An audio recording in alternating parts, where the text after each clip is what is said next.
Hello बच्चा party में कैसे हो सभी। आज हम बात करने वाले हैं क्लास 7 के जो बचे हुए टॉपिक्स थे उनके बारे में। तो वेलकम, दिस इज एडू ज्ञानी यूट्यूब चैनल। चलिए स्टार्ट करते हैं। हमने कहानी को आखिरी बार ग्लैंड्स, रूमिनेंट्स और अमीबा पे छोड़ दिया था। अब बस यही 3 टॉपिक्स है और उसके बाद हमारा चैप्टर खत्म हो जाएगा। ठीक है, चलिए मैंने लास्ट टाइम आपको सारी चीजें बताई थी चैप्टर के रिगार्डिंग। अगर आपने वो वीडियो नहीं देखी है तो आप प्लीज उसको जाकर देख लो फटाफट से, नहीं तो इस चैप्टर में आपको इस वीडियो का कुछ भी समझ में नहीं आएगा। ठीक है, चलिए बात करते हैं ग्लैंड्स के बारे में। ग्लैंड्स जो है ऐसे चीजों को बोला जाता है जो बेसिकली किसी चीज को होल्ड करने का काम करते हैं या प्रोड्यूस करने का काम करते हैं, जिसमें हमारे 2 ग्लैंड्स जो कि डाइजेशन के लिए काफी इंपॉर्टेंट होते हैं वो होते हैं लिवर और पैनक्रियास। अब इनके बारे में आपने कहीं ना कहीं थोड़ा बहुत अपनी एनसीईआरटी में सुना होगा, डिटेल नहीं है बट थोड़ा बहुत है। सबसे पहले बात करते हैं लिवर के बारे में। लिवर जो है वो लार्जेस्ट ग्लैंड होता है हमारी बॉडी का। ग्लैंड का मतलब ही जिस मैंने आपको बताया। ठीक है, लिवर जो है वो लार्जेस्ट ग्लैंड है हमारी बॉडी का और ये बाइल जूस को प्रोड्यूस करता है। नहीं, वो ऑरेंज जूस टाइप नहीं होता है, बाइल जूस अलग होता है। बाइल जूस एक ऐसे तरीके का एंजाइम है जो कि क्या करता है, फैट्स को डाइजेस्ट करता है। आप 6th क्लास में पढ़ के आए हो कि हमारे 5 न्यूट्रिएंट्स होते हैं। ठीक है, carbohydrates, fats, protein, vitamin and mineral. ठीक है, तो उसमें से जो फैट्स है ना हमारा, उसको डाइजेस्ट करने का काम कौन करता है, हमारा बाइल जूस करता है।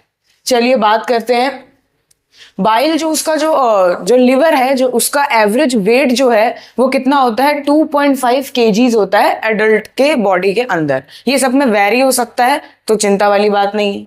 चलिए नेक्स्ट बात करते हैं। अभी जो एक्सेसिव बाइल होता है, जो ज्यादा बाइल होता है, एक्स्ट्रा बाइल होता है, क्योंकि लिवर को तो नहीं पता एक बार में कितना प्रोड्यूस करना है, तो एक बार में फुल अमाउंट में वो कर लेता है। और जो एक्सेसिव बाइल है वो कहां पर स्टोर होता है, एक्सेसिव बाइल स्टोर होता है गॉल ब्लैडर में। अब याद रखिएगा, साइंस में जब भी ब्लैडर वर्ड का यूज होता है तो वो किसी चीज को होल्ड करने का काम करता है बस। तो अगर आपसे क्वेश्चन पूछा जाए कि विच ऑर्गन प्रोड्यूसेस बाइल, तो आपका आंसर होगा लिवर। और अगर आपसे कोई ये पूछ रहा है कि विच स्टोर्स बाइल, स्टोर कौन करता है, तो गॉल ब्लैडर करता है। ठीक है, एमसीक्यू का क्वेश्चन है और आएगा ही आएगा। चलिए आगे बात करते हैं पेनक्रियास की।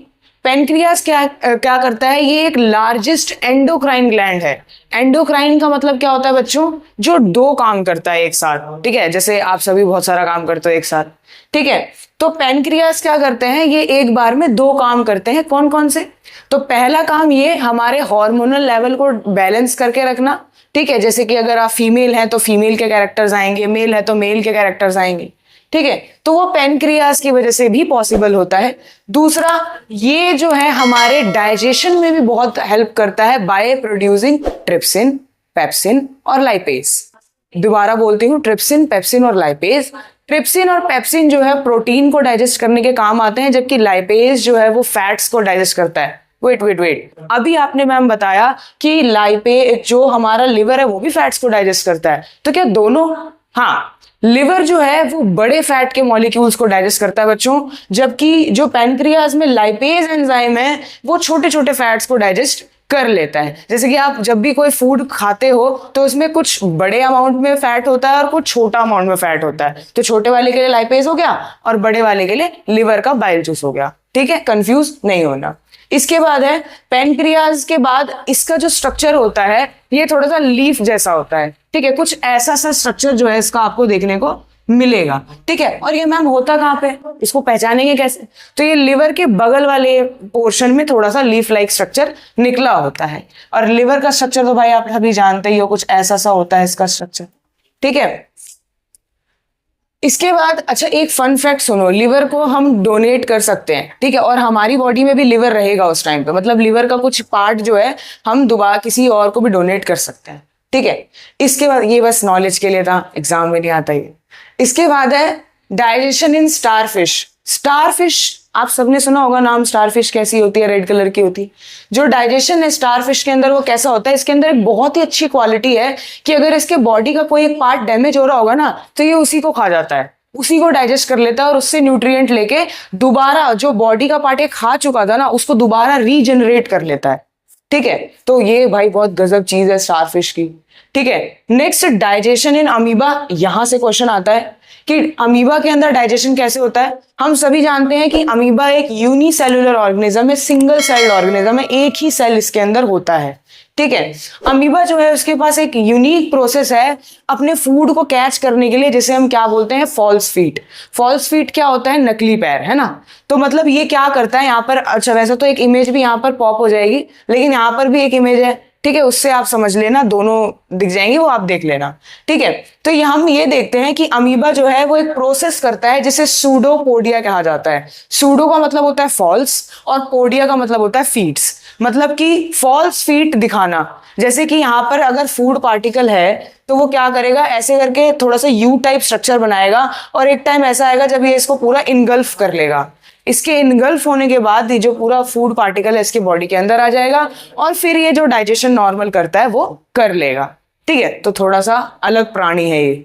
चलिए आगे बात करते हैं लास्ट, इस चैप्टर के बिल्कुल एकदम लास्ट टॉपिक पे अभी हम लोग, ठीक है। यहां पर है डाइजेशन इन रूमिनेंट्स। रूमिनेंट्स कौन होते हैं, जनरली जितने भी हर्बीवोरस ऑर्गेनिज्म होते हैं बेटा वो सारे रूमिनेंट्स होते हैं, ठीक है। रूमिनेंट्स ऐसे टाइप के ऑर्गेनिज्म को कहा जाता है जो सेलुलोज को डाइजेस्ट कर सकते हैं। अब आपकी जानकारी के लिए एक बात बता दूं, सेलुलोज बहुत ही कॉम्प्लेक्स मटेरियल है, ठीक है। उसको डाइजेस्ट करने के लिए वो हमसे डाइजेस्ट नहीं हो सकता, ठीक है। हम जैसे नॉर्मल लोगों से वो डाइजेस्ट नहीं होगा, उसके लिए बहुत ही ज्यादा पहुंचे हुए लोग चाहिए होते हैं। तो जितने भी हमारे हर्बीवोरस टाइप ऑर्गेनिज्म है, जैसे कि काउ, बर्ड्स और कौन से होते हैं, हॉर्सेस, ठीक है, ये सारे अलग अलग टाइप के हमारे हर्बीवोरस ऑर्गेनिज्म है जिनका इंटेस्टाइन का साइज जो है वो नॉर्मल ह्यूमंस के लगभग की 2 गुना ज्यादा जो है उनका वो बड़ा होता है, ठीक है, स्मॉल इंटेस्टाइन। क्योंकि बॉडी में फूड जो है काफी टाइम तक ट्रेवल करता रहता है सेलुलोज के डाइजेशन के लिए।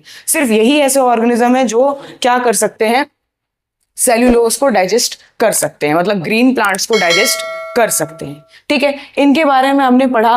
और क्योंकि जो सेलुलोज है वो बहुत ही कॉम्प्लेक्स मटेरियल है तो उसको डाइजेशन के लिए भी बहुत ही लंबा प्रोसेस लगता है, इसीलिए ये सिर्फ किसके अंदर होता है, रूमिनेंट्स के अंदर। एक फन फैक्ट बताऊं, रूमिनेंट्स जो होते हैं वो जनरली अपने अपना जो फूड है वो दोबारा अपने मुंह में लेकर आ जाते हैं। नहीं, ग्रोस मत करना प्लीज, ठीक है। हाँ, तो उनके पास क्या होता है, उनका एक रियल स्टमक होता है और एक फेक स्टमक होता है। जो फेक स्टमक होता है ना उसे र्यूमन बोलते हैं, और वो जब अपना फूड अंदर लेते हैं तो वो र्यूमन के अंदर जाता है पहले, ठीक है। तो फिर जैसे ही वो अपने माउथ में दोबारा उस फूड को लेके आते हैं, फिर उसको च्यू करते हैं, फिर जो है उसको अंदर अपने बॉडी के अंदर वो ले लेते हैं, ठीक है। तो ये प्रोसेस कंटिन्यू चलता रहता है, ठीक है।